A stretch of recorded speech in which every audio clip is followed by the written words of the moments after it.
क्या दोस्तों आपको पता है विश्व पर्यावरण दिवस 2021 की थीम क्या रखी गई है? हरित पर्व कहां मनाया जाएगा? प्रति वर्ष विश्व साइकिल दिवस कब मनाया जाता है?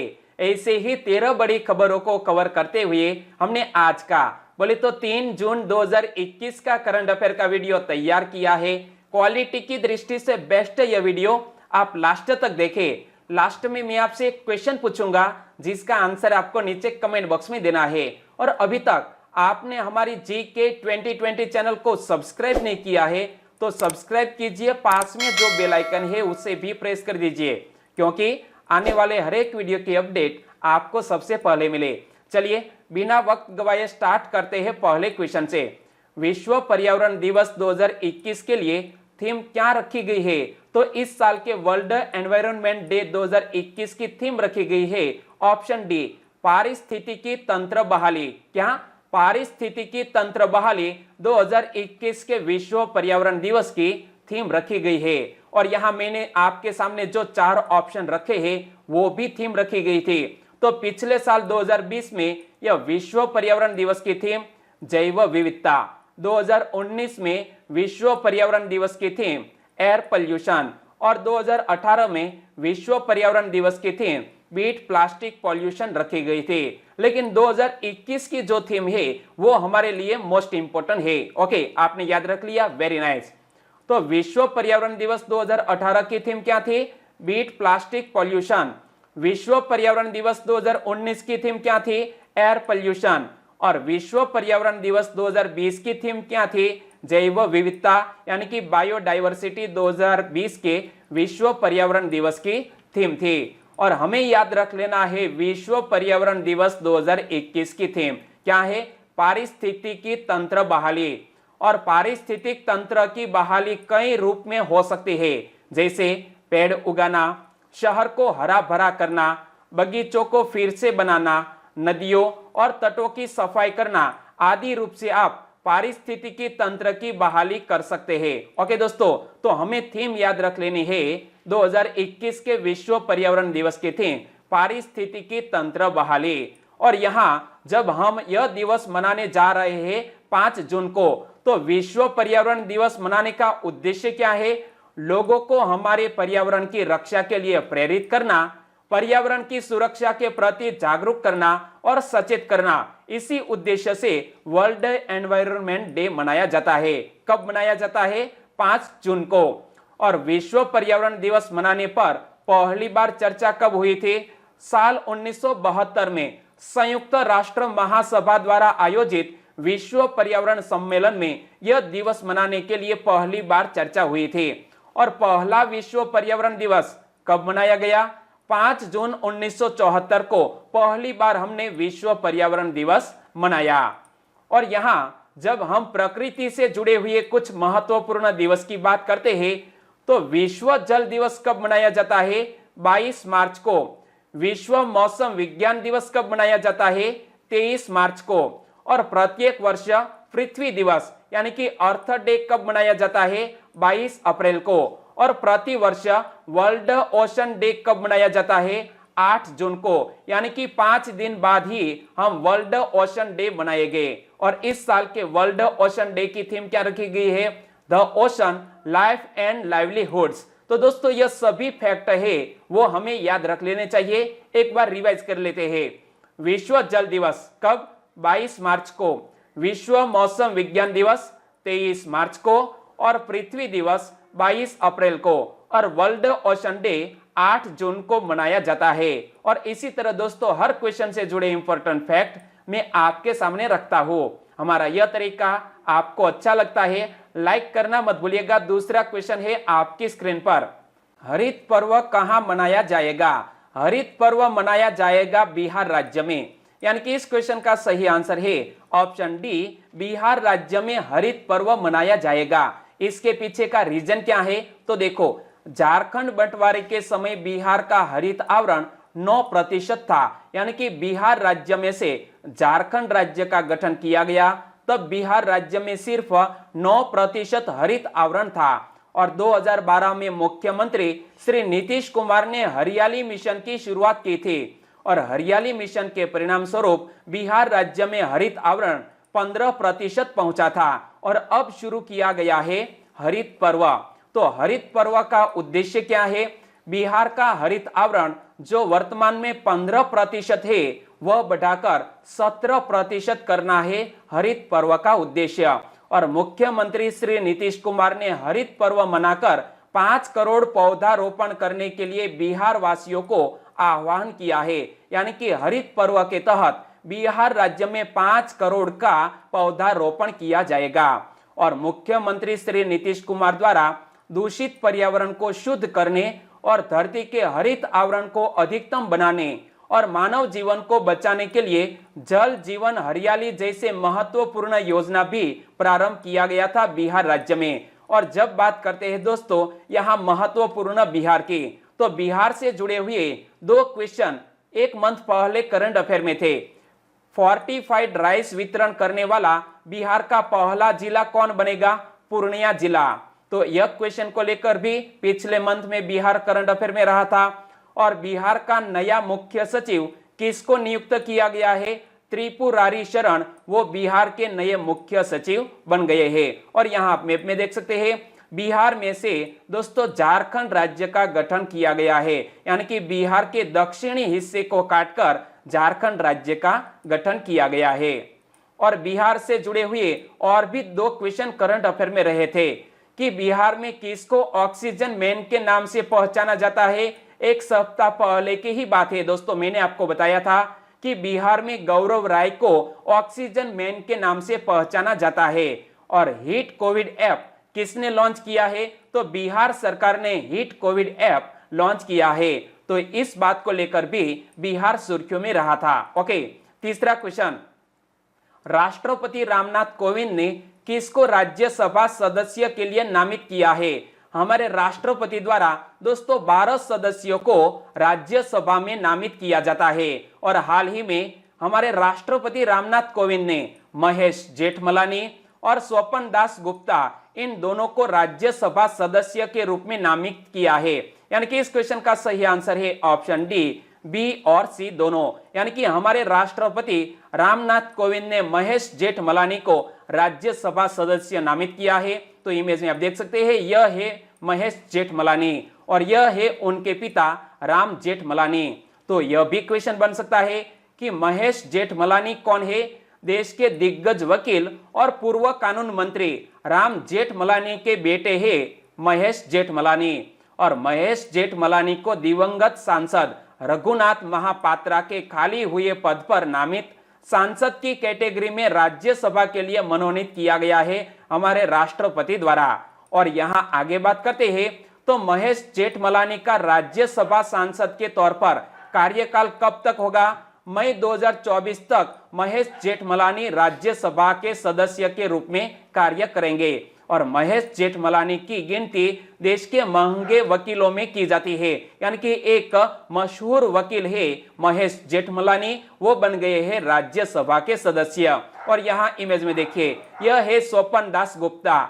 स्वपन दास गुप्ता ने इसी साल मार्च में इस्तीफा दे दिया था, राज्यसभा के सदस्य थे लेकिन इसी साल मार्च में इस्तीफा दे दिया था। और भारतीय जनता पार्टी ने उन्हें पश्चिम बंगाल विधानसभा चुनाव में बतौर प्रत्याशी चुनाव मैदान में उतारा था। हालांकि अब उन्हें दोबारा राज्यसभा के लिए नामित किया गया है। यानी कि स्वपन दास गुप्ता फिर से राज्यसभा के सदस्य बन गए हैं। और यहाँ राज्यसभा सदस्य की बात आई तो 2 क्वेश्चन जीके से जुड़े हुए हैं, वो हमें याद रख लेने चाहिए कि राष्ट्रपति केंद्र के परामर्श पर राज्यसभा के लिए कितने सदस्यों को मनोनीत कर सकते हैं? 12 सदस्यों को। और राष्ट्रपति लोकसभा में 2 सदस्यों को मनोनीत कर सकते हैं।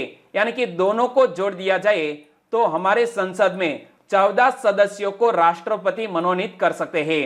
और राष्ट्रपति किसको राज्यसभा के सदस्य के रूप में मनोनीत कर सकते हैं? तो जो भी व्यक्ति साहित्य, विज्ञान, खेलकूद, कला एवं समाज सेवा जैसे क्षेत्रों की बड़ी हस्तियां हैं, ऐसे व्यक्तियों को राज्यसभा के सदस्य के रूप में मनोनीत करते हैं हमारे राष्ट्रपति। और यहाँ दोस्तों सचिन तेंदुलकर का भी जिक्र कर सकते हैं, क्योंकि सचिन तेंदुलकर को भी राज्यसभा का सदस्य मनोनीत किया गया था। चौथा क्वेश्चन, हाल ही में अंतरराष्ट्रीय अंतरिक्ष स्टेशन के रोबोटिक आर्म से स्पेस मलबे का एक टुकड़ा टकराने की खबर किसने दी है? दोस्तों अंतरराष्ट्रीय अंतरिक्ष स्टेशन की यह रोबोटिक आर्म इमेज में आप देख सकते हैं, और यह रोबोटिक आर्म से स्पेस मलबे का एक टुकड़ा टकराने की खबर कनाडाई स्पेस एजेंसी ने दी है। यानी कि इस क्वेश्चन का सही आंसर है कैनेडियन स्पेस एजेंसी। और यहां मैं आपको आगे बताना चाहूं तो आपने ग्रेविटी नामक मूवी देखी है। ग्रेविटी नामक मूवी दोस्तों इसी घटना पर बेस्ड है कि जो हमारे अंतरिक्ष में बहुत से ऐसे स्पेस मलबे हैं वो घूम रहे हैं, और हमारा जो अंतरराष्ट्रीय अंतरिक्ष स्टेशन है उनके साथ यह जो स्पेस मलबा है वो टकराता है, और बाद में इसी घटना को बेस बनाते हुए पूरी मूवी है ग्रेविटी, मैंने देखी है, बहुत ही बड़ी मूवी है, ऑस्कर विजेता है। तो इसी मूवी पर दोस्तों बेस्ड एक अंतरिक्ष घटना हाल ही में सामने आई है। अंतरिक्ष में घूम रहे स्पेस जंक या मलबे का एक टुकड़ा अंतरराष्ट्रीय अंतरिक्ष स्टेशन की रोबोटिक आर्म से आकर टकरा गया। कनाडाई स्पेस एजेंसी ने इसकी जानकारी को साझा करते हुए कहा है कि मलबे के टकराने से स्पेस स्टेशन की रोबोटिक आर्म को नुकसान पहुंचा है और छोटा सा एक छेद भी हो गया है। और इमेज में देख सकते हैं दोस्तों, यह है रोबोटिक आर्म और यहाँ एक छोटा सा छेद हो गया है, यह जो मलबा है वो टकराने के कारण। तो मलबे का ये हिस्सा रोबोटिक आर्म के थर्मल ब्लैंकेट से टकराया था, जिससे इसको नुकसान पहुंचा था। जिस रोबोटिक आर्म को इस टक्कर से नुकसान पहुंचा है उसको कनाडा ने ही बनाया था, और इसको स्पेस स्टेशन में 20 वर्ष पूरे हो गए हैं। 12 मार्च 2001 को पहली बार इसको स्पेस स्टेशन से जोड़ा गया था। यानी कि यह रोबोटिक आर्म है, इसको पहली बार स्पेस स्टेशन से जोड़ा गया था 12 मार्च 2001 को। और अमेरिकी स्पेस एजेंसी है नासा। नासा अंतरिक्ष में अनियंत्रित होकर घूम रहे मलबे के करीब 27,000 छोटे और बड़े टुकड़ों पर नजर रखती है। इन टुकड़ों से धरती के चक्कर लगाने वाले स्पेस स्टेशन और मानव निर्मित जो सैटेलाइट है इनको जबरदस्त खतरा है। इमेज में आप देख सकते हैं दोस्तों, यह जो स्पेस मलबा है इनके कारण हमारे जो स्पेस स्टेशन और मानव निर्मित सैटेलाइट है इनको बहुत बड़ा खतरा है। तो यहाँ दोस्तों हमारे जो डिजिटल माध्यम के जरिए जो हमने यह विश्व को एक नया प्रदान दिया है अंतरिक्ष स्पेस स्टेशन का, तो इनके सामने एक बहुत बड़ा खतरा हो गया है। और यहाँ बात करते हैं कनाडाई स्पेस एजेंसी की। तो कनाडाई स्पेस एजेंसी का पूर्ण स्वरूप क्या होता है? The Canadian space agency, CSA का पूर्ण स्वरूप। और CSA की स्थापना 1 मार्च 1989 को हुई। और CSA का हेडक्वार्टर कहां पर स्थित है? क्यूबेक के मॉन्ट्रियल में CSA यानी कि कैनेडियन स्पेस एजेंसी का हेडक्वार्टर स्थित है। और अब बात करते हैं 5वें क्वेश्चन की। गूगल ने डॉक्टर फ्रैंक केमिनी को डूडल बनाकर याद किया, वे कौन थे? डॉक्टर फ्रैंक केमिनी वो एक अमेरिका के जाने माने खगोल शास्त्री थे, और कल ही गूगल ने डूडल बनाकर डॉक्टर फ्रैंक केमिनी को याद किया। इमेज में आप इस डूडल को भी देख सकते हैं। कल यदि आपने गूगल पर सर्च किया होगा तो इसी तरह का डूडल आपको दिखाई दिया होगा। तो गूगल ने अमेरिकी खगोल शास्त्री, द्वितीय विश्व युद्ध के दिग्गज सोल्जर और समलैंगिक अधिकार कार्यकर्ता डॉक्टर फ्रैंक केमिनी की 95वीं जन्म जयंती पर खास डूडल बनाकर सम्मानित किया है। यानी कि वो एक अमेरिकी खगोल शास्त्री, द्वितीय विश्व युद्ध के दिग्गज सोल्जर और समलैंगिक अधिकार कार्यकर्ता थे। और डॉक्टर फ्रैंक केमिनी का जन्म कब और कहां हुआ था? 21 मई 1925 को न्यूयॉर्क के क्वींस में डॉक्टर फ्रैंक केमिनी का जन्म हुआ था। और जून महीने को विश्व स्तर पर क्या कहा जाता है? प्राइड मंथ के रूप में भी जून महीने को जाना जाता है। और गूगल के होम पेज पर जो इमेज है, इमेज में आप देख सकते हैं, तो इसी तरह की गूगल के होम पर इमेज आपको कल दिखी होगी। तो यह इमेज है, उसमें केमिनी को एक रंगीन माला पहने हुए दिखाया गया है। बिल्कुल सही, एक रंगीन माला पहने हुए केमिनी को दिखाया गया है। और गूगल केमिनी को US LGBTQ अधिकार आंदोलन के सबसे प्रमुख फिगर में से एक के रूप में वर्णित करता है। और दोस्तों यहां हम बात करते हैं इस महानुभाव की। तो जून 2010 में वॉशिंगटन DC ने क्यू पॉइंट सर्कल के पास 17वीं स्ट्रीट NW के एक खंड का नाम फ्रैंक केमिनी वे रखा है। इमेज में आप देख सकते हैं, यह है वॉशिंगटन डीसी और वॉशिंगटन डीसी के क्यू पॉइंट सर्कल के पास यह 17वीं स्ट्रीट NW के एक खंड का नाम फ्रैंक केमिनी वे रखा है। दोस्तों, इमेज के जरिए मैंने समझाने की कोशिश की है। आपको यह तरीका अच्छा लगा है तो लाइक करना मत भूलिएगा। छठा क्वेश्चन आ गया है आपकी स्क्रीन पर। विश्व साइकिल दिवस कब मनाया गया? प्रति वर्ष वर्ल्ड साइकिल डे मनाया जाता है 3 जून को। ओ बाप रे, आज ही 3 जून यानी कि वर्ल्ड बाइसिकल डे मनाया जा रहा है। यानी कि इस क्वेश्चन का सही आंसर है 3 जून, बोले तो वर्ल्ड बाइसिकल डे। पहली बार विश्व साइकिल दिवस कब मनाया गया था? 3 जून 2018 को पहली बार यह विश्व साइकिल दिवस मनाया गया था। और विश्व साइकिल दिवस किसके द्वारा मनाया जाता है, वो भी एक क्वेश्चन बन सकता है। संयुक्त राष्ट्र द्वारा यानी कि यूनाइटेड नेशंस के द्वारा यह विश्व साइकिल दिवस मनाया जाता है। साइकिल को मूर्त रूप सर्वप्रथम सन 1816 में पेरिस के एक कारीगर ने दिया था। तो यह बात भी याद रख लीजिए कि साइकिल को मूर्त रूप सर्वप्रथम सन 1816 में पेरिस के एक कारीगर ने दिया था। और विश्व साइकिल दिन को मनाए जाने का उद्देश्य क्या है? बहुत से उद्देश्य है। बच्चों और युवाओं के लिए बुनियादी शिक्षा को मजबूत करना, क्योंकि बच्चे साइकिल लेकर स्कूल जाते हैं, लेकिन कोविड-19 के कारण वर्तमान में स्कूल बंद है। बीमारी की रोकथाम करना, यानी कि यदि आप साइकिल रोजाना चलाते हैं तो आपको बीमारी भी नहीं होती। स्वास्थ्य को बढ़ावा देना, सहनशीलता, आपसी समझ और सम्मान को बढ़ावा देने, सामाजिक समावेश और शांति की संस्कृति को सुविधाजनक बनाना, यह बहुत से उद्देश्य को लेकर वर्ल्ड बाइसिकल डे मनाया जाता है 3 जून को। किसके द्वारा मनाया जाता है? संयुक्त राष्ट्र यानी कि यूनाइटेड नेशंस के द्वारा। तो यूनाइटेड नेशंस की स्थापना कब हुई? 24 अक्टूबर 1945 को। संयुक्त राष्ट्र अधिकार पत्र पर 50 देशों के हस्ताक्षर होने के साथ यूनाइटेड नेशंस की स्थापना हुई और इसीलिए प्रतिवर्ष 24 अक्टूबर को यूनो डे भी मनाया जाता है। और यूनाइटेड नेशंस का हेडक्वार्टर कहां पर स्थित है? अमेरिका के न्यूयॉर्क शहर में। और वर्तमान में यूनाइटेड नेशंस के सदस्य कंट्री कितने हैं? 193। और यूनाइटेड नेशंस के वर्तमान जनरल सेक्रेटरी कौन है? महासचिव है एंटोनियो गुटेरेस। इमेज में आप देख सकते हैं। और अब बात करते हैं 7वें क्वेश्चन की। निम्न में से किस देश के द्वारा निर्मित वैक्सीन सिनोवैक को WHO ने मंजूरी दी? दोस्तों, हाल ही में चीन देश के द्वारा विकसित कोविड-19 टीका जिसका नाम है सिनोवैक को वर्ल्ड हेल्थ ऑर्गेनाइजेशन ने मंजूरी दे दी है। यानी कि इस क्वेश्चन का सही आंसर है चीन। संयुक्त राष्ट्र की स्वास्थ्य एजेंसी WHO ने आपात इस्तेमाल के लिए चीन की सिनोवैक कोरोनावैक कोविड-19 टीके को मंजूरी दी। और सिनोवैक टीका अंतरराष्ट्रीय मानकों पर खरा उतरा है और इसीलिए WHO ने मंजूरी दे दी है। देशों, खरीद एजेंसियों और समुदायों को यह आश्वासन दिया गया है कि यह टीका सुरक्षा, प्रभाव और निर्माण के लिहाज से अंतरराष्ट्रीय मानकों को पूरा करता है। और यह टीका बीजिंग स्थित दवा कंपनी सिनोवैक द्वारा बनाया गया है। तो यह टीका किसने विकसित किया है? बीजिंग स्थित दवा कंपनी सिनोवैक द्वारा यह टीके को विकसित किया गया है। तो यह दोस्तों कैसा रवैया है चीन देश का, क्योंकि कोविड-19 का वायरस भी वो भी फैलाता है और साथ कोविड-19 का टीका भी वो ही लॉन्च करता है। यानी कि दोस्तों, अपने लाभ के लिए किसी भी हद तक जा सकता है चीन देश। और इससे पहले WHO ने 7 मई को आपात इस्तेमाल के लिए चीन के सिनोफार्मा कोविड-19 टीके को सशर्त मंजूरी दी थी। और WHO के सहायक महानिदेशक कौन है?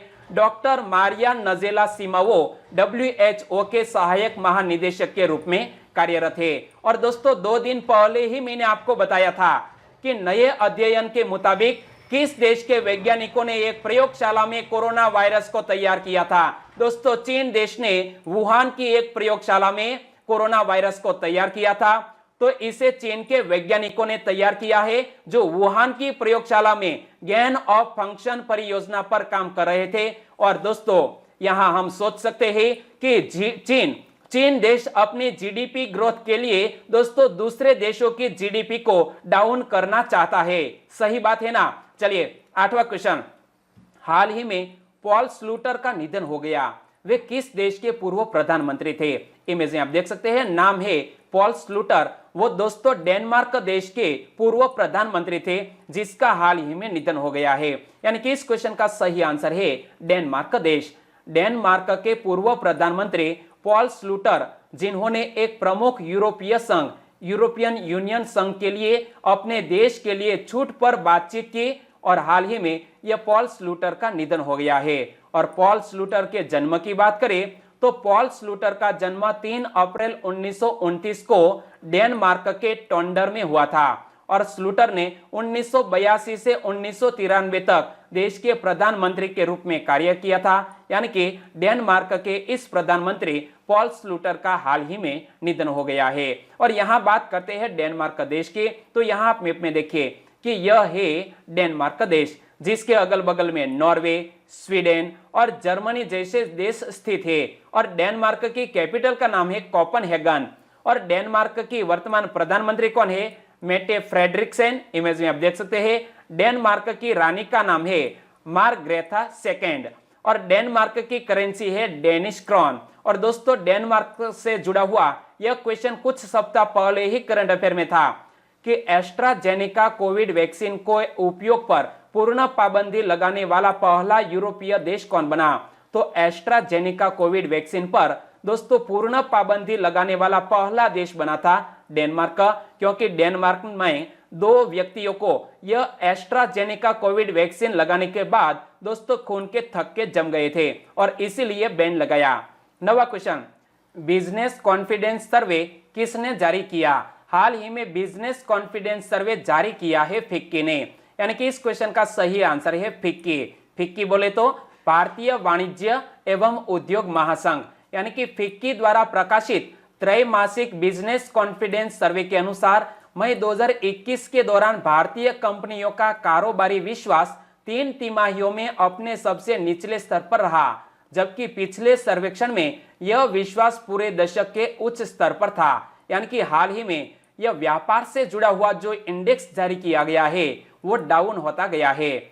और सर्वेक्षण के निष्कर्षों के अनुसार वर्तमान परिस्थितियों के कारण व्यापार विश्वास सूचकांक यानी कि बिजनेस कॉन्फिडेंस इंडेक्स में गिरावट दर्ज की गई है। और पिछले सर्वेक्षण में बिजनेस कॉन्फिडेंस इंडेक्स स्तर 2 पर था, जबकि नवीनतम सर्वेक्षण में यह स्तर 1.5 पर है। यानी कि जो बिजनेस कॉन्फिडेंस सर्वे है इनके द्वारा बताया गया है कि कोविड-19 के कारण यह व्यापार विश्वास सूचकांक में गिरावट दर्ज की गई है। और यह बात कही है फिक्की ने, यानी कि हमारे भारत के व्यापारिक संगठनों का संघ है यह फिक्की, जिसकी स्थापना वर्ष 1927 में हुई। और फिक्की की स्थापना किसने की थी? तो हमारे महात्मा गांधी जी की सलाह पर घनश्याम दास बिड़ला एवं पुरुषोत्तम ठक्कर, यह दोनों व्यक्तियों ने मिलकर फिक्की की स्थापना की। और फिक्की का हेडक्वार्टर कहां पर स्थित है? नई दिल्ली में स्थित है। तो याद रख लिया कि फिक्की की स्थापना 1927 में, फिक्की की स्थापना करने वाले घनश्याम दास बिड़ला और पुरुषोत्तम ठक्कर, और हेडक्वार्टर स्थित है नई दिल्ली में। तो इसी तरह के फैक्ट भी आपको याद रख लेने चाहिए। 10वां क्वेश्चन, सुकन्या समृद्धि योजना के संदर्भ में कौन सा कथन सही नहीं है? दोस्तों इसी पैटर्न के क्वेश्चन क्लास 1-2 की एग्जामिनेशन में अक्सर पूछ लिए जाते हैं।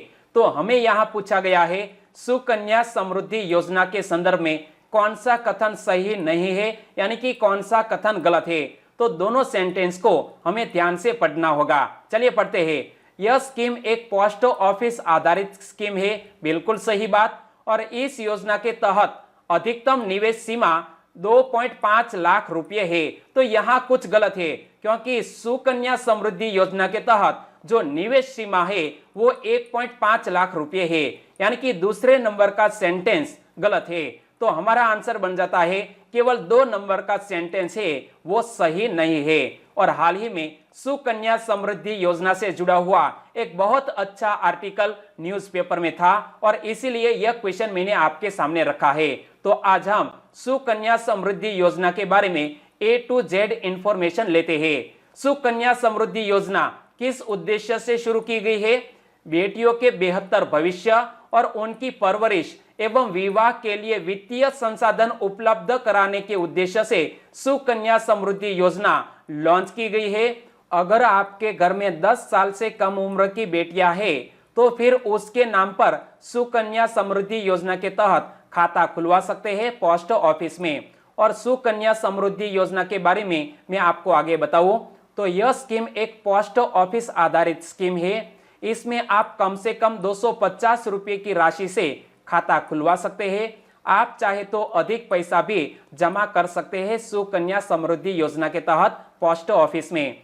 और इस योजना के तहत अधिकतम निवेश सीमा 1.5 लाख रुपए है, नहीं कि 2.5 लाख रुपए। करेक्शन कर लीजिएगा जो मैंने आपको क्वेश्चन में पूछा था। और यहां आपको 21 साल तक निवेश करना होगा और एक बच्ची के नाम पर सिर्फ एक खाता खोला जा सकता है पोस्ट ऑफिस में। और इस योजना का नाम क्या है दोस्तों? सुकन्या समृद्धि योजना। और एक अभिभावक अधिक से अधिक 2 बेटियों के नाम से अकाउंट खुलवा सकता है।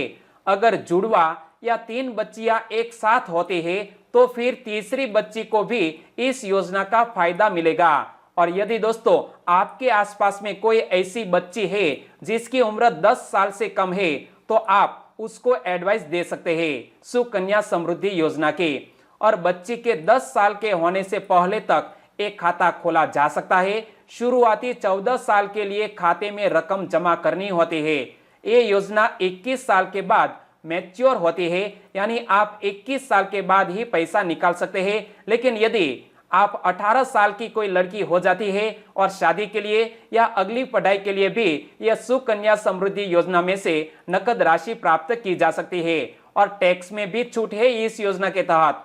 तो सुकन्या समृद्धि योजना में निवेश करने पर आयकर अधिनियम की धारा 80C के तहत टैक्स छूट का लाभ लिया जा सकता है। मैच्योरिटी पर जो रकम मिलती है उस पर टैक्स नहीं लगता। बाकी सभी योजनाओं की तुलना में इसमें ब्याज ज्यादा मिलता है। तो दोस्तों एक बहुत अच्छा आर्टिकल था जो न्यूज़पेपर में, और इसीलिए मैंने आपको यह सारी इंफॉर्मेशन बताई। ओके, 11वां question, lieutenant general Pradeep Chandran Nair ने किस पुलिस बल के महानिदेशक के रूप में पदभार ग्रहण किया है? तो हाल ही में यह लेफ्टिनेंट जनरल प्रदीप चंद्रन नायर ने दोस्तों असम राइफल्स के महानिदेशक के रूप में पदभार ग्रहण किया है। यानी कि इस क्वेश्चन का सही आंसर है असम राइफल्स।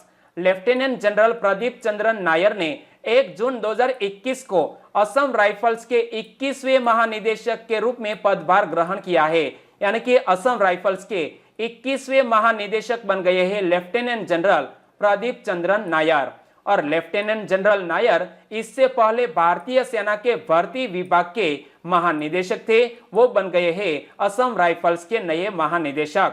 और लेफ्टिनेंट जनरल नायर को असम राइफल्स और पूर्वोत्तर की सुरक्षा के संबंध में काफी अनुभव है। वह असम राइफल्स में महानिरीक्षक और कंपनी कमांडर भी रहे हैं। और इसके अलावा वह ब्रिगेड कमांडर के रूप में असम राइफल्स बटालियन की कमान संभाल चुके हैं। बहुत से पदक से भी सम्मानित किया जा चुका है यह लेफ्टिनेंट जनरल नायर को। और यहां हम बात करते हैं असम राइफल्स की। तो असम राइफल्स का गठन कब हुआ? 1835 में कच्छार लेवी के नाम से असम राइफल्स का गठन हुआ। पूर्वोत्तर के प्रहरी के रूप में किसको जाना जाता है? असम राइफल्स को। और असम राइफल्स बल पूर्वोत्तर क्षेत्र की सुरक्षा के लिए उत्तरदायी है। यह बल सुरक्षा मुहैया कराने, जन कल्याण के कार्य करने और विकास कार्यों में मदद करने समेत विविध भूमिकाएं निभाता है। और दोस्तों असम राइफल्स से जुड़े हुए यह सभी फैक्ट हमें याद रख लेने चाहिए। पूर्वोत्तर के प्रहरी के रूप में भी जाना जाता है असम राइफल्स को। 12वां क्वेश्चन, अंतरराष्ट्रीय बाल रक्षा दिवस कब मनाया गया? प्रति वर्ष अंतरराष्ट्रीय बाल रक्षा दिवस मनाया जाता है 1 जून को। यानी कि 1 जून को मनाया गया है अंतरराष्ट्रीय बाल रक्षा दिवस। इमेज में पढ़िए, इंटरनेशनल चाइल्ड प्रोटेक्शन डे कब मनाया जाता है? 1 जून को। अंतरराष्ट्रीय बाल रक्षा दिवस मनाने का निर्णय मॉस्को में अंतरराष्ट्रीय महिला लोकतांत्रिक संघ की एक विशेष बैठक में लिया गया था। और 1 जून 1950 को विश्व के 51 देशों में अंतरराष्ट्रीय बाल रक्षा दिवस पहली बार मनाया गया था। और अब पूरे विश्व में अंतरराष्ट्रीय बाल रक्षा दिवस मनाया जाता है 1 जून को। और यह दिवस मनाने का उद्देश्य क्या है? बच्चों के अधिकारों की रक्षा करने की और लोगों का ध्यान आकर्षित करने हेतु यह दिवस मनाया जाता है। वर्ष 2011 की जनगणना के अनुसार भारत में करीब 43 लाख से ज्यादा बच्चे बाल मजदूरी करते थे। यानी कि हमारे भारत देश के लिए एक बहुत बड़ी चिंता का विषय है बाल मजदूरी। तकरीबन 43 लाख बच्चे 2011 में बाल मजदूरी से जुड़े थे। और यूनिसेफ के अनुसार विश्व के कुल बाल मजदूरों में कितनी फीसदी की हिस्सेदारी अकेले भारत देश की है, तो भारत देश की हिस्सेदारी है 12%। यानी कि पूरे विश्व में जो बाल मजदूर है इनमें से अकेले भारत देश के है 12%। और भारत में कानून के अनुसार बाल श्रम कराने पर कौन सी सजा हो सकती है? 6 माह से 2 साल तक कारावास की सजा बाल मजदूरी कराने पर हो सकती है। इसी तरह का कानूनी प्रावधान हमारे भारत देश में है। और अब बात करते हैं लास्ट और 13वें क्वेश्चन की। मध्य प्रदेश सरकार ने वृक्षारोपण से संबंधित कौन सी योजना शुरू की? हाल ही में मध्य प्रदेश सरकार ने दोस्तों वृक्षारोपण से संबंधित अंकुर नामक योजना लॉन्च की है। यानी कि इस क्वेश्चन का सही आंसर है ऑप्शन सी अंकुर। और यहां पर पढ़िए, पौधा लगाओ फोटो भेजो सरकार देगी इनाम। मध्य प्रदेश में मुख्यमंत्री शिवराज सिंह चौहान सरकार ने अंकुर नाम की एक योजना शुरू की है, जिसके तहत नागरिकों को मानसून के दौरान पेड़ लगाने के लिए सम्मानित किया जाएगा। यानी कि दोस्तों हरित आवरण बढ़ाने के लिए मध्य प्रदेश की सरकार ने यह अंकुर नामक योजना लॉन्च की है। प्रतिभागियों को पौधा लगाते समय एक तस्वीर अपलोड करनी होगी और फिर 30 दिनों तक पौधे की देखभाल करने के बाद दूसरी तस्वीर अपलोड करनी होगी। और फिर प्राणवायु पुरस्कार प्राप्त करने के लिए प्रत्येक जिले से विजेताओं का चयन सत्यापन के बाद किया जाएगा। यानी कि एक प्राणवायु पुरस्कार की भी स्थापना की गई है इस महत्वपूर्ण पहल के साथ। और याद रखो, एक मोबाइल एप्लीकेशन को भी डेवलप किया गया है जिसका नाम है वायुदूत ऐप। तो यह भी क्वेश्चन बन सकता है कि अंकुर कार्यक्रम की गतिविधियों के प्रबंधन के लिए राज्य सरकार द्वारा कौन सी ऐप शुरू की गई है? तो वायुदूत ऐप। यानी कि आपको मोबाइल में यह ऐप डाउनलोड करनी है और इस ऐप के जरिए ही सरकार को इस इमेज को भेजना है, आपने जो पौधा बोया है उनकी इमेज। और नागरिक इस ऐप पर अपना पंजीकरण कराकर वृक्षारोपण अभियान में भाग ले सकते हैं। और यह महत्वपूर्ण पहल की है दोस्तों मध्य प्रदेश ने। तो मध्य प्रदेश की बेसिक इंफॉर्मेशन मैंने आपको कई बार बताई है, आपको याद है तो नीचे कमेंट सेक्शन में जरूर बताना। बात करते हैं लास्ट वीडियो के क्वेश्चन की। लास्ट वीडियो में मैंने आपसे क्वेश्चन पूछा था, पुराने गोवा में दूसरी फ्लोटिंग जेट्टी का उद्घाटन किसने किया है? पुराने गोवा में दूसरी फ्लोटिंग जेट्टी का उद्घाटन श्री मनसुख मांडविया जी ने किया। यानी कि इस क्वेश्चन का सही आंसर था ऑप्शन बी श्री मनसुख मांडविया। लगभग सभी दोस्तों ने इस क्वेश्चन का बिल्कुल सही आंसर दिया है। इनमें से कुछ फ्रेंड के नाम लेना चाहूंगा, तो वो है चौधरी प्रतीक, अश्वनी यादव, पटेल उर्वशी, नीलेश पाटनवाड़िया, सोलंकी मनोज, अमित प्रजापति। इन सभी दोस्तों ने बिल्कुल सही आंसर दिया है। हमारे और भी सब्सक्राइबर फ्रेंड है, वो है learning retail marketing Mukesh Kumar from Rajkot Jasdan Barwala से, ओगानिया उत्तम फ्रॉम गुजरात के सुरेंद्रनगर से, अनिल कुमार बोडत, मानव वाघेला, कन्हैया लाल, संजय कुमार। सभी दोस्तों को सही आंसर देने के लिए बहुत बहुत धन्यवाद। और आज के वीडियो का क्वेश्चन ए रहा स्क्रीन पर, वज्र कवच नामक कीटाणु शोधन प्रणाली किसने विकसित की है? 4 ऑप्शन आपकी स्क्रीन पर है।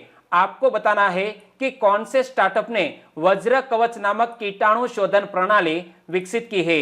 सही ऑप्शन चुन लिया है तो आंसर दीजिए नीचे कमेंट बॉक्स में। और वीडियो वाकई में आपको अच्छा लगा है, हेल्पफुल लगा है, तो आपके दोस्तों को फेसबुक, व्हाट्सएप या टेलीग्राम के जरिए इस वीडियो की लिंक शेयर करना मत भूलिएगा। बस छोटी सी उम्मीद के साथ वीडियो खत्म करते हैं, फिर मिलेंगे नए करंट अफेयर वीडियो के साथ। तब तक के लिए टेक केयर एंड जय हिंद।